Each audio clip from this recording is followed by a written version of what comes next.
Hello students, now we are going to discuss the topic spermatogenesis and oogenesis comparison. So after understanding the topic spermatogenesis and oogenesis, you can tell the difference between these two processes, and that difference is very important. Most of the time this comparison of oogenesis and spermatogenesis that will come in your NEET exam. So how you can differentiate both the processes? Firstly, just revise the process of spermatogenesis, then oogenesis, then we can tell the differences between them. So in case of human being, we can say firstly the definition of spermatogenesis. So the process of formation of sperms in the testes, that is the known as the spermatogenesis. And what is the oogenesis? Process of formation of egg or the ovum from the egg mother cell. So first difference, you can write the definition. Second, here it is written the spermatogonia. Second difference, the site of occurrence. So where spermatogenesis takes place? Spermatogenesis takes place inside the testes and oogenesis takes place inside the ovary. Then we can say the third difference, continuity, means when this process continue. So in case of males, the spermatogenesis that start at the time of puberty, but the oogenesis that is start in the fetal life. Fetal life means when the female is in the means in its fetal life, when the female embryo is there and that is in the fetal life, then oogenesis start.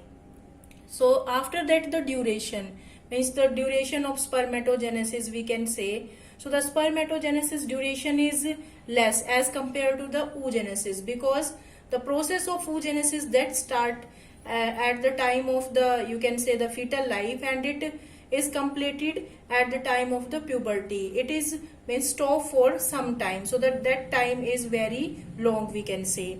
And this we can compare it also like this. After that, the duration. So continuity, I think you understood. Then the duration. So after the puberty, we can say spermatogenesis that is the takes place throughout the life. But in case of oogenesis, after the puberty, when means it is started at the time of the fetal life, but it means stop at the time of the menopause stage.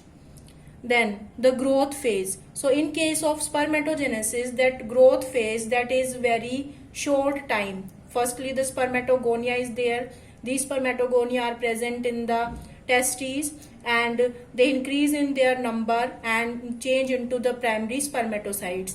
These spermatocytes also increase their number by mitotic division. So this phase, we can say growth phase, that is short in case of spermatogenesis, but this growth phase that is very long time, because this takes place in the fetal life, so it is very long for the oogenesis. After that, the gamete number. So in case of spermatogenesis, the 4 gametes are produced. 4 spermatozoa are produced from the one secondary spermatocyte, but these are of the equal size and equal shape. But in case of the oogenesis, there is the formation of the one ovum and the first polar body, we can say firstly secondary oocyte, then the first polar body. So there is the unequal division, we can say. Gamete number, 1 ovum is there and second is the second polar body, and in case of the secondary oocyte, first polar body is there. So unequal division is there and only one gamete is present, and that is the ovum, we can say. So the gamete number that is the 4, but the gamete number that is 1 and one polar body is there. After that, the gamete motility, we can say. So gamete motility means gametes can move. So the sperms can move, but the egg they can't move. So on the basis of this point also, we can differentiate spermatogenesis and oogenesis. Then the types of division, means which type of division takes place in case of spermatogenesis and oogenesis. So in both the cases, meiosis takes place and different phases are there: the growth phase, multiplication phase, and the maturation phase. So in case of this spermatogenesis, the growth phase and the maturation phase and the multiplication phase are there, and there are the two phases mostly. First is the formation of the secondary spermatocyte and second is the formation of the spermatids. But here only the three phases: growth, multiplication and the maturation phase.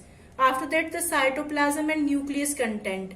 So if we compare the comparison of the cytoplasm and content in case of sperm, so that is equal distribution is there. But in case of egg, the more amount of cytoplasm is there, egg is also present, so we can compare the cytoplasmic content is more in case of egg and that is less in case of sperm.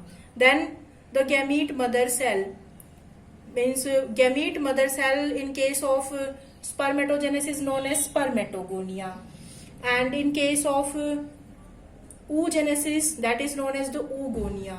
So the spermatogonia, they are dividing throughout the life after the puberty, but in the, you can say, the oogenesis, no more oogonia are added in the female ovary.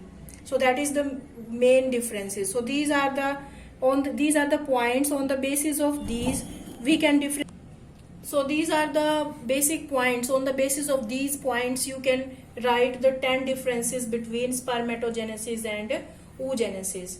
So now just revise this diagram. So at the puberty time, spermatogonia, sperm mother cells are there. They are diploid in their number and they increase their population by mitotic division, and these are known as the primary spermatocyte. So in the primary spermatocyte, what is the chromosome number? That is the 46. If we are taking the example of human being, means that is the 2n diploid. After that, these primary spermatocyte undergoes the first meiotic division and change into the secondary spermatocyte. So this secondary spermatocyte, they are haploid in number 23, means meiosis takes place. And after the secondary spermatocyte, there is the formation of the spermatids. So second meiosis completed here, and because second meiosis is equational division, so chromosome numbers also remain 23 in case of spermatids. And from the spermatids there is the formation of the spermatozoa, and there is the no, you can say, division takes place, only the morphological changes takes place in the spermatids, and this process is also known as spermiogenesis. So I think you understood the process of spermatogenesis. And now the oogenesis. Oogenesis start in the fetal life, and these are the you can say the egg mother cell oogonia, and mitosis takes place and there is the formation of the primary oocyte.